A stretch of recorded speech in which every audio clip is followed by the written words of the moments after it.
What will we discuss in this webinar? Here are the presenters of today. So we will start with what are patient preferences, and that is a topic that will be discussed with you by myself, and I am my preferred deputy coordinator from the academic side from the University of Leuven. Afterwards, Eline van Overbeeke, who is Health Economics and Outcomes Research Manager at Pfizer, will tell you more about the involvement of patients in the design of patient preference studies. Afterwards, Rosanne Janssens from the University of Leuven doing her PhD at our research group, and also my preferred researcher, will tell you more about the involvement of patients in the conduct of patient preference studies. And Meredith Smith, who is risk manager at the Alexion company, will tell you more about patient involvement in the communication of a patient preference study. And then Marie Falahee, who is lecturer at the University of Birmingham in behavioral rheumatology, will tell you more about her experiences with working with patients in an RA case study rheumatology in our preferred project. Key lessons learned about involvement of patients in patient preference studies will be highlighted by Antonella Cardoni, who is director of ECPC, the European Cancer Patient Coalition. So welcome in this webinar. This webinar is, as I said, hosted by the PREFER project, which is an IMI European project, a public-private partnership between many universities and pharmaceutical companies, but also a health technology assessment body. And the aim of PREFER is to guide industry, regulatory authorities, and HTA bodies, reimbursement agencies, on how patient preferences can be measured, assessed, and used to inform decision-making. And based on that, to develop guidelines, recommendations that are evidence-based. We have in PREFER already a long path afterwards, but also as another one before us. We started in 2016, assessing different methodologies for patient preference studies. We initiated different case studies and also finalized several, and most of them. And based on all these insights, we develop recommendations that will be useful for all stakeholders. Very important, we aim also, and we are in the process of an EMA-UNETA qualification process in order to also have the understanding and the support of the regulators and the health technology assessment bodies into the work that we are doing, especially creation of a framework on patient preference studies. But what are patient preferences? A concept that we talk about today, and around which several other concepts exist that might be confusing. So patient preferences needs to be different, needs to be looked at separately from, for instance, patient input or patient perspectives or patient-reported outcomes. So patient preferences are, and this is the definition that the FDA provides for this, qualitative or quantitative assessments of the relative desirability and acceptability to patients of specific alternative or choices amongst the outcomes or attributes that are related to health interventions. And important in this definition is the concept of attributes, which can be benefits, which can be risks related to health interventions like medications, but also uncertainties related to medications or treatments. And information and about the patient itself can also be related or can also be revealed in patient preference studies. So patient preferences can be revealed via patient preference studies, which is a combination of qualitative and quantitative methods, and that occur in different steps. And that is actually important to understand because this is also the structure of this webinar of today, namely the steps of a patient preference studies where patients can be involved. Indeed, design, the conduct, the communication of a patient preference study, but also the whole organization of it. And indeed, patients are participants of a patient preference study. It's about them that it is that the work needs to is circulating. However, patients are also very important partners as researchers in the team. So patients as research partners, that is actually what we will talk about today and how we could organize this and what are the most important values that are attached to that. So I am very happy to introduce now to you Dr. Eline van Overbeeke, advisor. Eline, I give you the word. Yes, so thanks again, Isabelle. I will be covering the first phase of a patient preference study, as you've seen in the figure of Isabelle, that is the design phase. And we'll have a look at how patients can be involved in this phase as researchers, as partners. And for that, I will be using the PAVING study as a case example. And it was a study that was done in the PREFER project, where we had a look at what patient preferences are regarding hemophilia treatments, more specifically gene therapies and prophylactic factor replacement therapy. So the aims of that study was dus in the context of a choice between gene therapy and prophylactic factor replacement therapy, to first of all design an educational tool to meet gene therapy information needs of people with hemophilia. And this was the first aim, as we wanted them to be informed about gene therapy before asking any questions about it. Then the second aim was to identify treatment features important to hemophilia patients, and then to quantify the trade-offs that these patients are willing to make. And so for today, we'll focus on how we then involved patients throughout the design here. A bit of context. This study was conducted within my PhD research at the University of Leuven when I was still there. And we worked with RTI on the project. And the sponsor was IMI PREFER.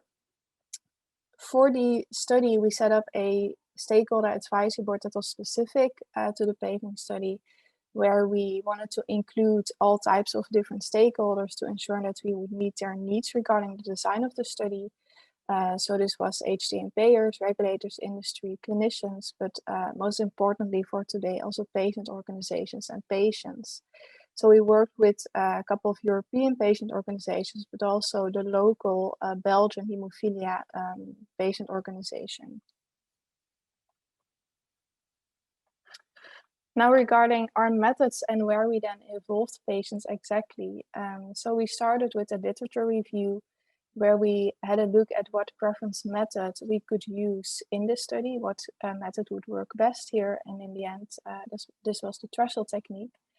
We also identified treatment features that could be important in this context based on clinical trials with gene therapies, but also past hemophilia patient preference studies.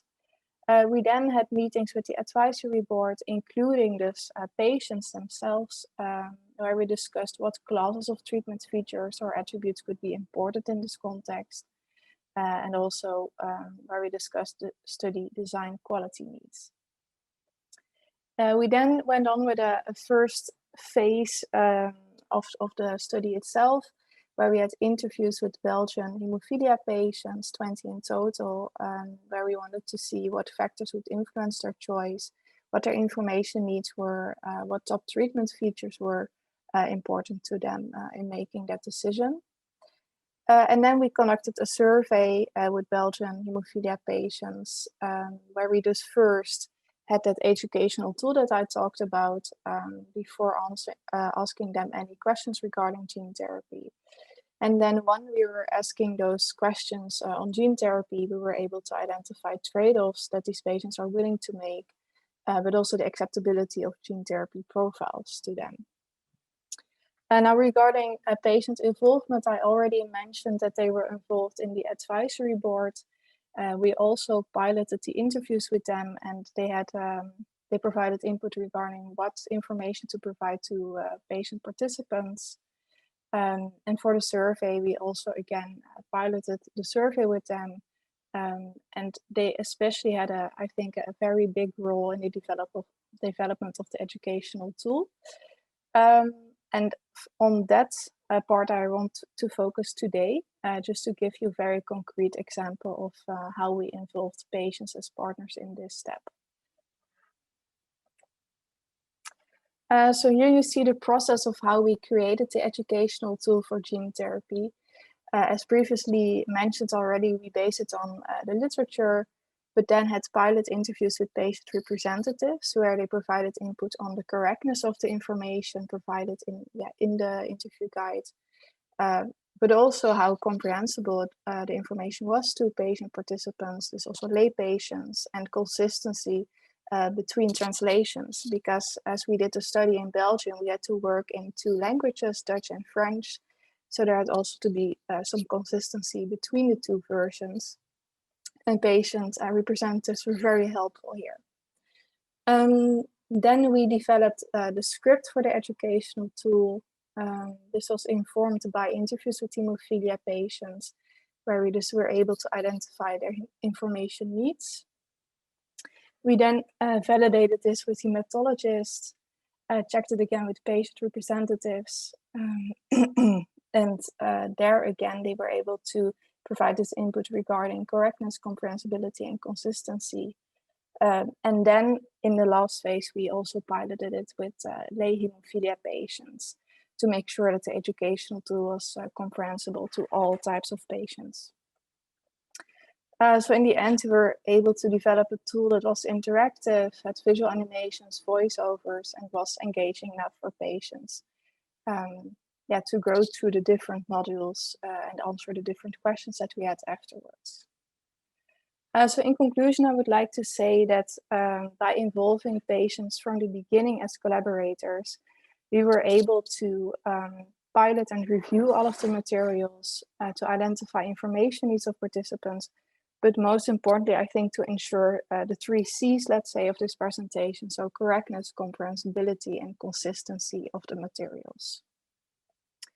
Okay, and with that, I would like to give the word to Rosanne Janssens, who will cover how patients can be involved in the conduct of patient preference studies. Rosanne. So hello everyone, and thanks Eline for the introduction, and Isabelle. So we will now continue with a part on patient involvement in the conduct of patient preference studies. So Eline talked about how patients can be involved in the design, and I will go a little bit further in the preference study and talk about how patients can be of added value in conducting the preference study itself. So first of all, why do we need to involve patients when conducting a preference study? So here you see a very big list of reasons why patients bring an added value in conducting preference studies. So I've divided it into, first of all, the qualitative study, which is presented on the upper part of the screen, and then also in the survey, where they can also be involved.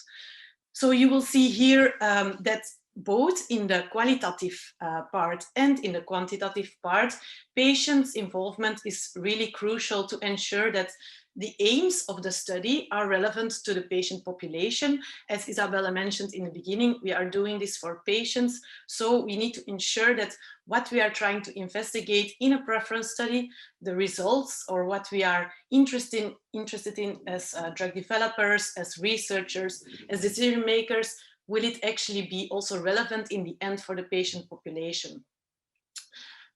We also need to involve patients to ensure that the methodology that we apply will be understandable to patients. We are conducting a preference study among patients, and therefore we need to ensure that what we ask is also understandable to them. In particular, this was in the qualitative phase, and in the quantitative phase, we need to look out that the questions that we are asking them are then understandable to them. Also regarding the information that we provide to them, both before the study, so the informed consent form and the information sheet where we want to convey what we are doing in the study, and also indeed the questionnaire, that it includes information that is relevant. So what do patients need to know before they are taking part in a preference study, both in the qualitative and in the quantitative phase? Does it include the relevant information, for example, about their data protection or so? We need to look out that patients actually can find whatever questions that they have regarding the study into this information sheet. As Eline also touched upon, we also need to include patients to ensure that the translations are both in a lay language, so understandable, but also accurate from a patient point of view. Then in the organization of both a qualitative and a quantitative phase, so both when we are doing interviews or focus group discussions, or when we are designing the survey, we need to ensure that this organization and the dissemination of both so the survey, but also the organization of the discussions is really adapted to the needs of a particular patient population. So that the discussions, for example, take place at a moment that is suitable for the patient population. Or if we are using a survey, that the survey is really adapted to patient needs. Then in the further step, when we want to analyze both interview results or focus group discussion results, or when we are analyzing the survey results, we can also incorporate input from patients to ensure that what we have analyzed, whether it accurately reflects the patient's point of view. And finally, in the dissemination step, so when we are talking about the study results, disseminating towards decision makers and towards a broader audience as well, here can patients really provide help as well to ensure when we are, for example, disseminating towards a patient population, that the language again is used in an understandable and relevant way, and as well that we accurately reflect a patient's point of view.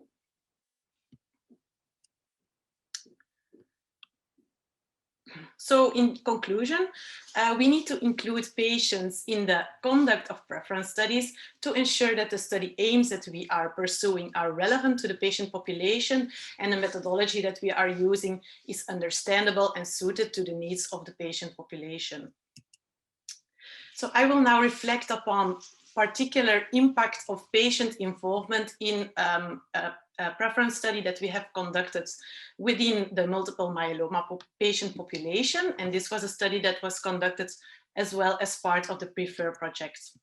We involved from beginning throughout members from the Myeloma Patients Europe, which is the umbrella patient organization, and as well patient organizations of national, so country, specific countries, among which CMP Vlaanderen in Belgium, for example.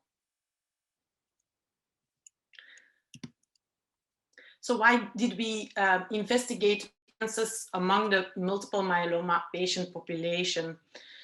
So in the multiple myeloma therapy context is actually associated with an increasing number of drug therapies which have diverging treatment attributes, as Isabelle explained. So these are benefits, risks, uncertainties.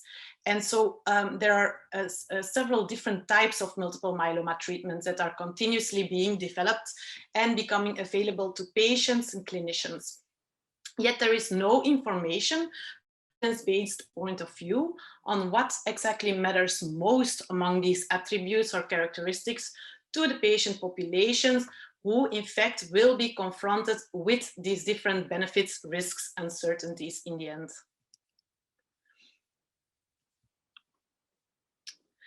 So that is why we performed a patient preference study consisting, first of all, of a qualitative phase, as Isabelle explained, and afterwards of a quantitative phase.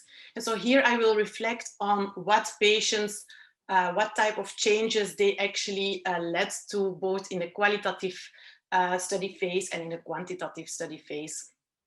So in the qualitative phase, patients, and here I mean patients so diagnosed with multiple myeloma, as well as members from the myeloma patients organizations, they pointed towards the fact that the discussion guide that we wanted to use in the beginning needed to be shortened, so that the discussion could take place within a shorter time period. They also pointed towards the need to clarify certain elements in the patient document, so in the information sheet, as well as in the informed consent.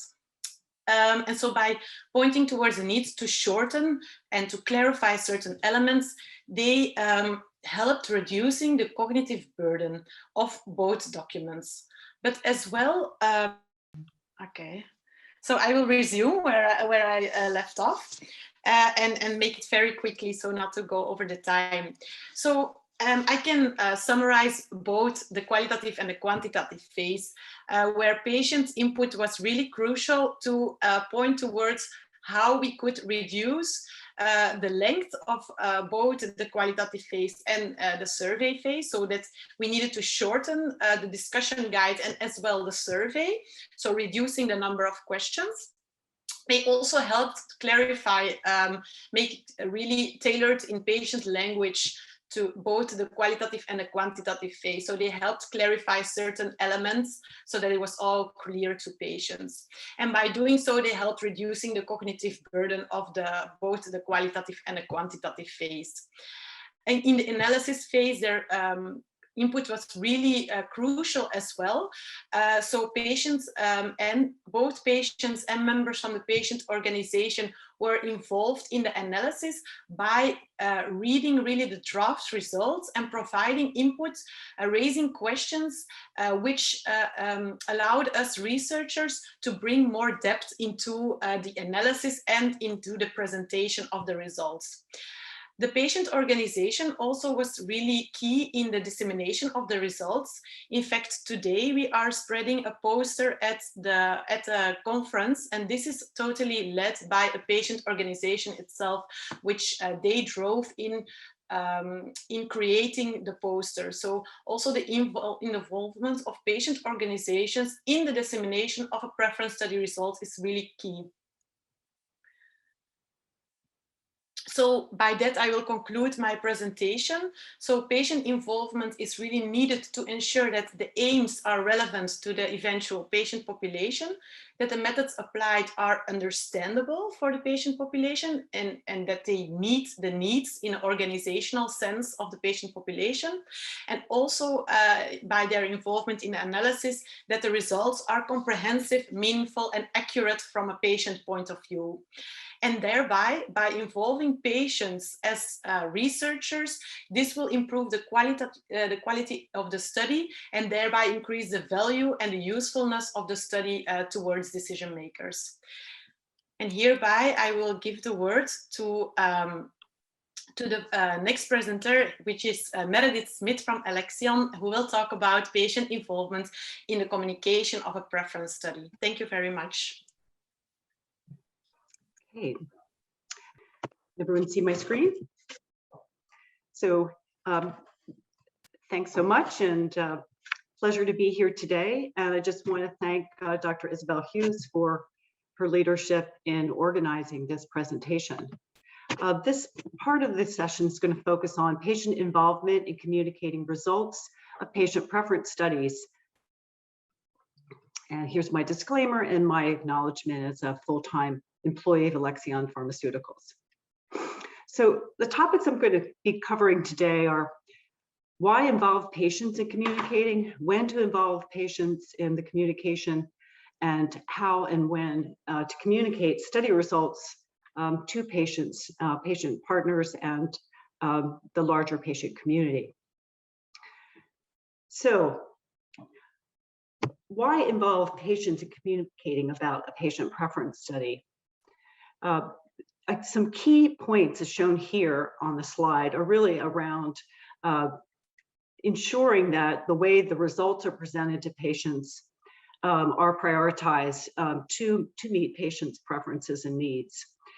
To raise awareness within the larger patient community regarding the organization of the study, the fact that the study has been conducted, and what were the key findings. And to ensure that the translations are accurate and in plain language. And then finally, to ensure that appropriate dissemination channels are selected and tailored to address the needs of different patient groups and the larger patient community. At what point would one consider involving patients in the communication process? I think it's important to note that kind of continuous two-way communication to patients throughout the entire research process is a critical consideration. That would involve here, as you can see on the left side of the screen, and during the design of the study, as the previous speakers have already mentioned, during the conduct of the study, and then finally in the analysis and reporting period back to the various stakeholder groups. And how can patients be involved in the communication process? So these are some key points. Before the patient preference study, you want to have patients understand what is expected from them and what the aim of the study is. So patients can be very important in helping communicate what is expected from patients and what the aim of the study is in this regard. Communicating during the patient preference study to explain the process of the study, its design, to assist with recruitment, and to provide updates between the patients and involved in the study and the patient community at large, and communicating about the results of the patients and in terms of determining how to organize the results in a manner that's responsive to patients' needs and preferences, as well as ensuring that the results are presented in plain language. And then finally, at the conclusion of the study, in terms of getting the results disseminated back to the patient organizations and other members of the patient community. I think one of the key considerations is how to develop and decide what content from the patient preference study to share back to patients. It's not all results.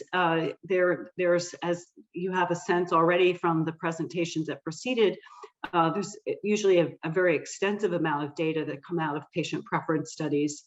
And the idea is to understand from the patient's perspective what's really of most interest and importance to them, and to keep it focused so that this is front and center when the results are presented.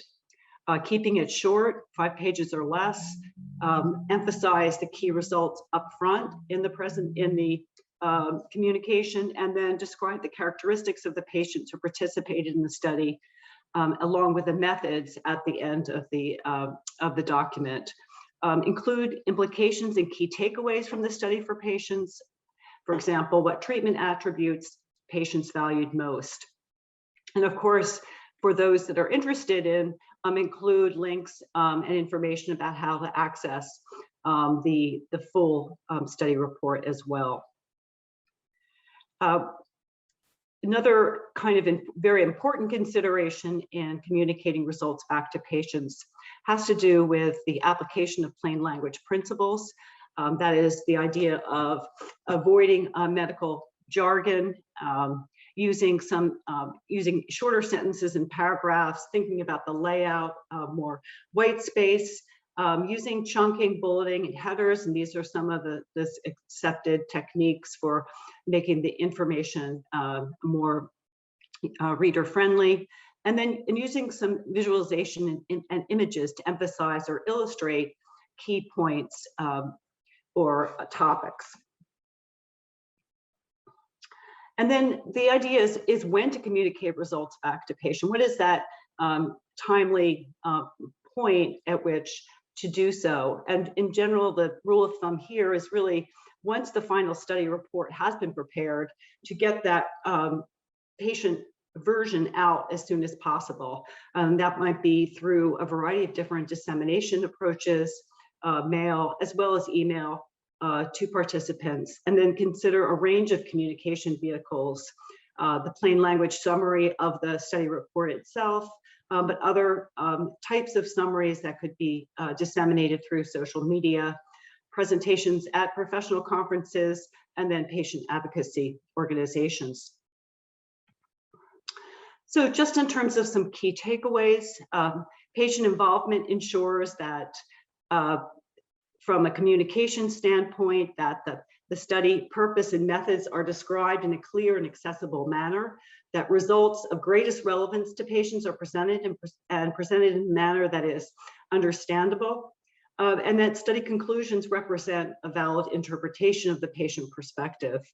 And the idea then is that patients can then use that information to support discussions with sponsors and regulators to influence how drug development occurs and to assist in otherwise disseminating study results to other interested parties. So thank you. And I'll turn it over to our next presenter. Okay, thanks for this opportunity to talk to you about some of our experiences in the rheumatoid arthritis case study today. My name is Falahee, and I'm representing the clinical academic group at the University of Birmingham who are leading the delivery of this core case study for PREFER. I'm also an academic lead for our local patient partnership, so a rheumatology research patient partnership. So they support patient involvement across all of our group's activities. So that includes discovery science, experimental medicine, and applied research. So we've got quite a bit of experience of involving patients in our research in a number of different contexts, not just in preference studies.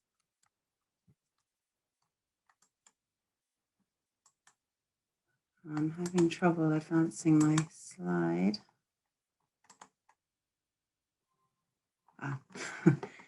Sorry about that. So just to introduce the clinical background to our case study and why we're interested in it. So it's now widely established that early treatment of rheumatoid arthritis leads to improved outcomes. And this has led to the idea that there might be opportunities to intervene and treat people before they're diagnosed with rheumatoid arthritis. So in kind of when they are perhaps at risk of developing the disease. And this diagram kind of illustrates key at-risk groups that have been identified and where investigations of preventive interventions are ongoing.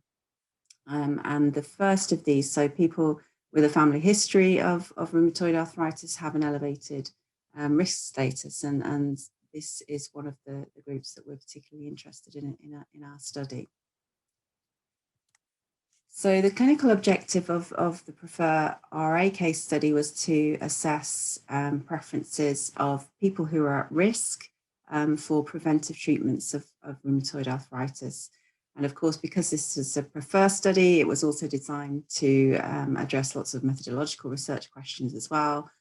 For example, comparing a discrete choice experiment with a threshold technique and assessing the ability of a number of measures of cognitive and psychological constructs for their ability to account for preference heterogeneity. And we're also comparing samples in 3 different European countries and also comparing 2 different types of samples. So we recruited members of the general public from survey panels in each of the 3 countries and asked them to imagine that they were at risk of RA. And we also recruited clinical samples of confirmed first-degree relatives of RA patients through rheumatology clinics. So just to move back to the focus of today, which is patient involvement. So we were lucky to have support from an international group of patient research partners for this study. There were eight of them representing the UK, Germany, Netherlands, and Sweden. And some of those we knew because they were members of our local group, but some of them we had kind of developed ongoing relationships with through their involvement in previous European studies that we've been involved in that focus on the kind of prevention of RA space. So this kind of really facilitated their involvement right from the early stages. I mean, really even before PREFER began, because of those kind of previous experiences, we knew that these areas were important to them and that this was something of interest to them. And that meant that they were kind of very closely tied up in the development of the clinical objectives of this study.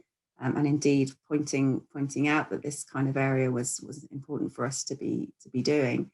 And they were also, some of them were also able to provide input to the funding application for Prefer. So having those kind of established relationships in place really helped to cement the role of patients in our study from the very earliest stages.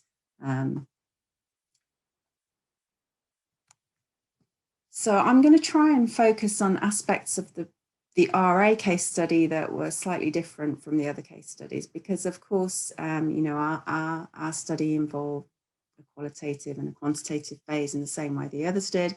And many of the activities that we've already heard about will have been going on in our study as well. But I'm going to try and focus on things that are a little bit different rather than repeating what you've already heard.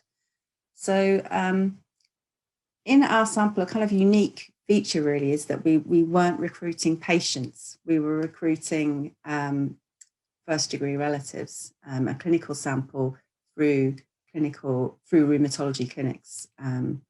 And so this is a kind of, you know, this isn't a patient preference study, if you like, in a way, but we were recruiting indirectly through patients. So we were approaching patients when they come to clinic and asking them to pass on an invitation to take part in the study to their relatives. So it was really important actually that the materials we used and the approach we took to introduce patients to the study were sensitive to their needs and concerns and were acceptable to them. And our patient partners were really kind of played a crucial role in developing the kind of recruitment procedures that we undertook because of this.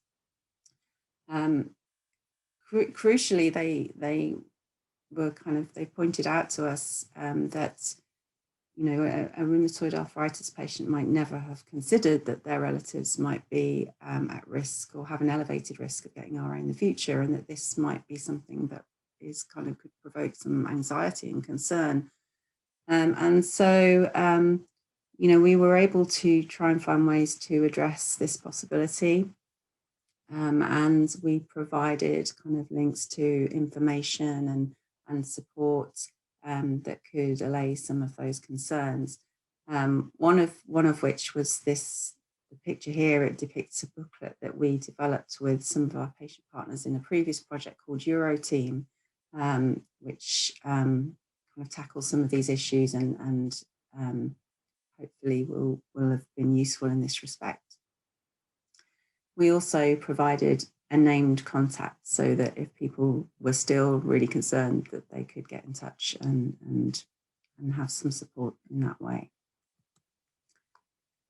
So because we were recruiting people who didn't have the disease, who weren't patients, it's kind of different from a normal patient preference study because our participants don't have the disease. They may not have any experience at all of the disease.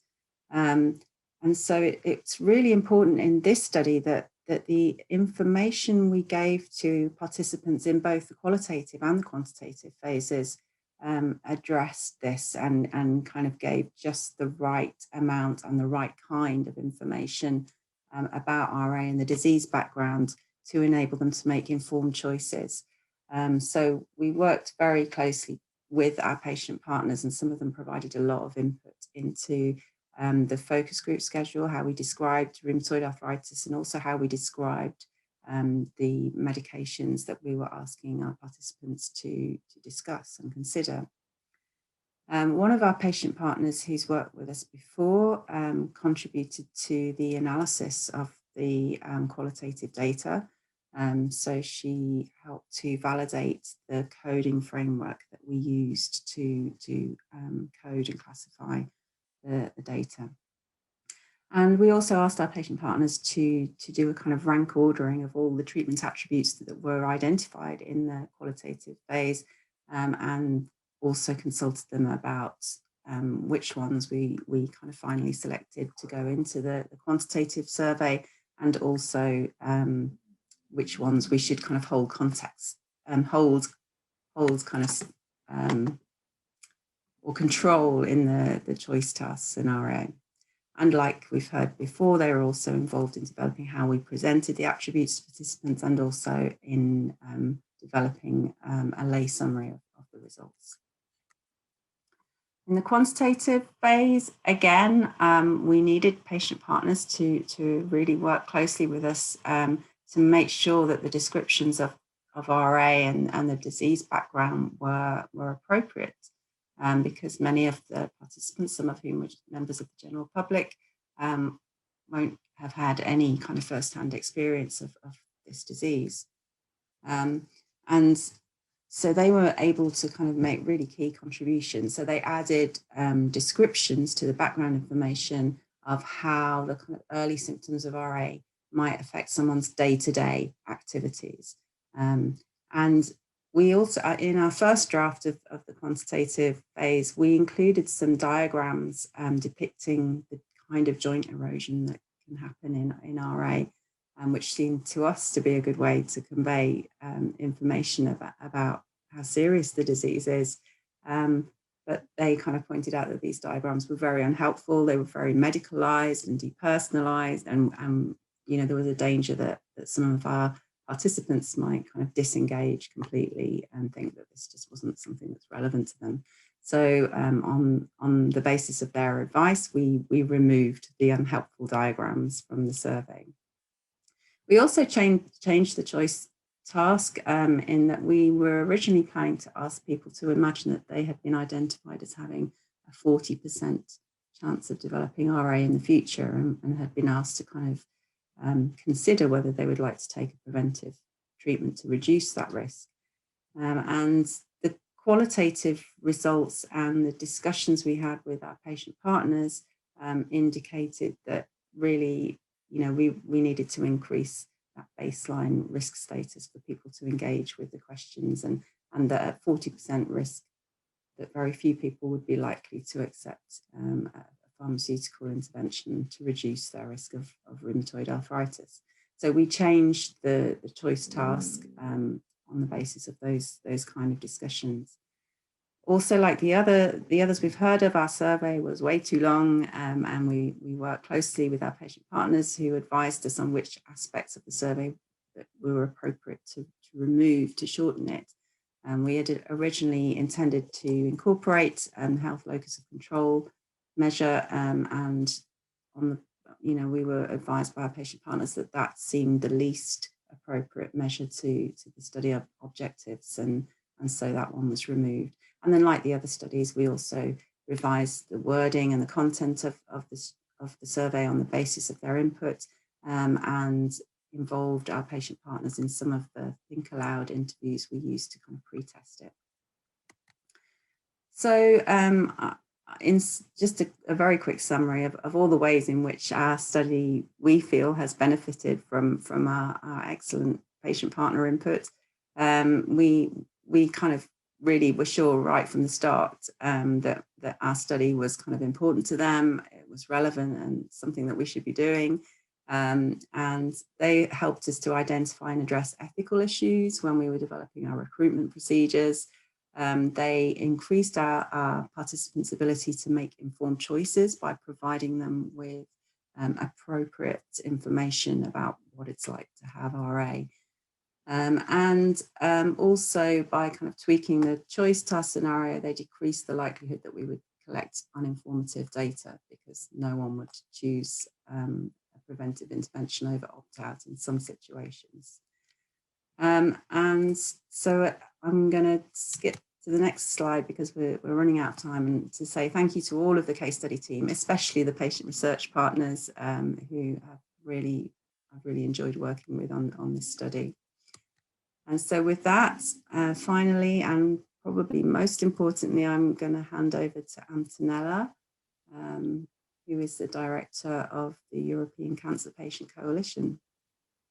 Thank you.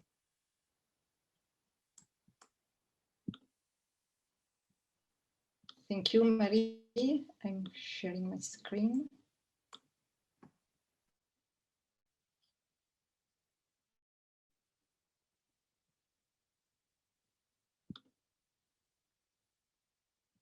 Okay, so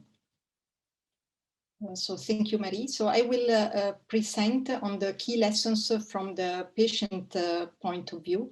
I am Antonella Cardone, I'm the director at the European Cancer Patient Coalition, which is the largest cancer patient umbrella organization in Europe. We have over 450 members across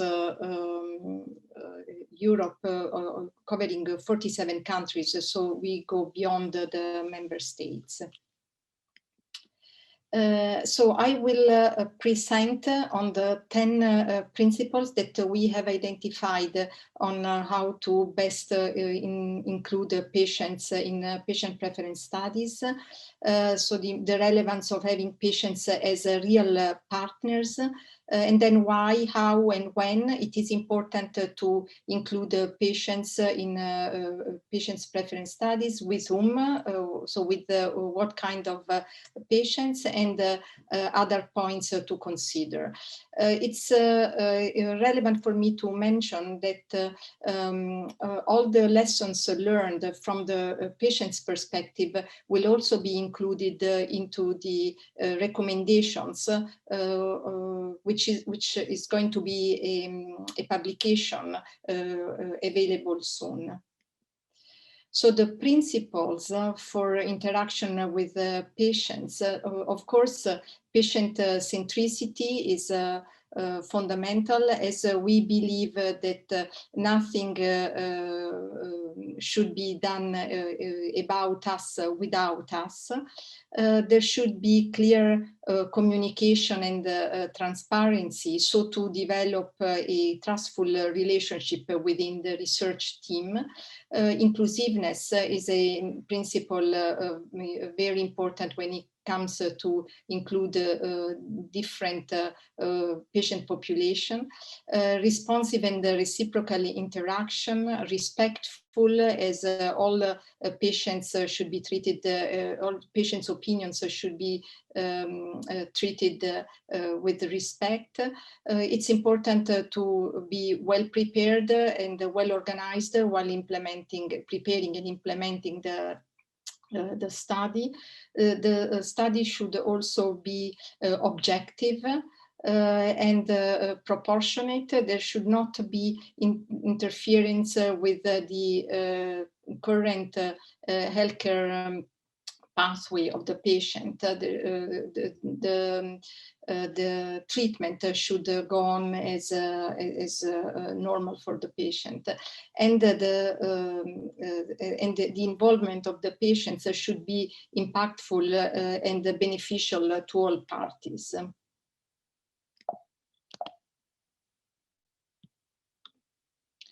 So patients as partners in the patient preference studies, as patients are the essential element, and they should be involved throughout the study. We also came out with a definition of patients as in the patients preference studies. We do not consider including just the person with the specific health conditions, but also proxies, including parents and caregivers. So why is it important to interact with patients as research partners? So as I mentioned before, first of all, because nothing about us without us, then patients have the moral right to be involved in research that concern directly or indirectly them. Then researchers do not necessarily know what and how, so what the treatment features matter most to the patients. Involving patients as partners increases the relevance, appropriateness, feasibility, and acceptability of a patient preference study. And patients can offer a unique perspective. It's also important to mention that the patient input is complementary to the scientific evidence and definitely cannot replace the scientific evidence. How to involve patients as partners. So the patients can be involved as member of the research team or with an advisory role. What is fundamental is that the patients must have an active role in decision making throughout the research process, from before, during and after. Also, the intensity and level of the involvement of patients is important, and it is based on targeted consultation. Embedded consultations means that patients are regularly consulted throughout the entire research process, and if patients are involved as co-producers of research, they make decisions in collaboration with the research team. When I already mentioned several times that it is important to consider involving patients throughout the different steps with a different level of involvement. Then with whom the patients should be involved in multidisciplinary team, should represent the diversity of perspectives and experiences of different kind of patients. It is also important to consider the demographics of the patients in terms of age, gender, and ethnicity, the sociocultural background. It is important that the patients involved in patients' preference studies have a certain level of health literacy, and they should also have experience with the clinical trial for a similar disease. So other points to consider in the organization of patient involvement is the level of involvement of the patients, the time management, as it is important to have the appropriate commitment from the patients. The location must be accessible. There should be some sort of compensation. There should be a written agreement at the beginning, so to make sure that there is no misunderstanding while implementing the study. And it's important to consider that recruiting patients requires time and effort, and it would be good to have prepared information for patients in writing, so to make sure that they are properly engaged from the beginning. So thank you, and I pass now the floor to Isabelle. Thanks, Antonella, for your nice summary, actually a kind reflection about all the places where patients can be involved. I'm very glad that you could give this from a European organization point of view as well. I see here we are at the end of our webinar. We are at 3 o'clock. We have certain questions in the chat box. However, due to time restrictions, we cannot answer all of them, but we remain available. All of the experts here, all of the speakers are open to answer your questions if you would send them via email to them. This session is also recorded, so the recording will also be made available. Several of the speakers have also already committed to agree to send the slides. So I thank everyone who has attended this webinar, and with this we can close this webinar, and I wish you also a very pleasant afternoon.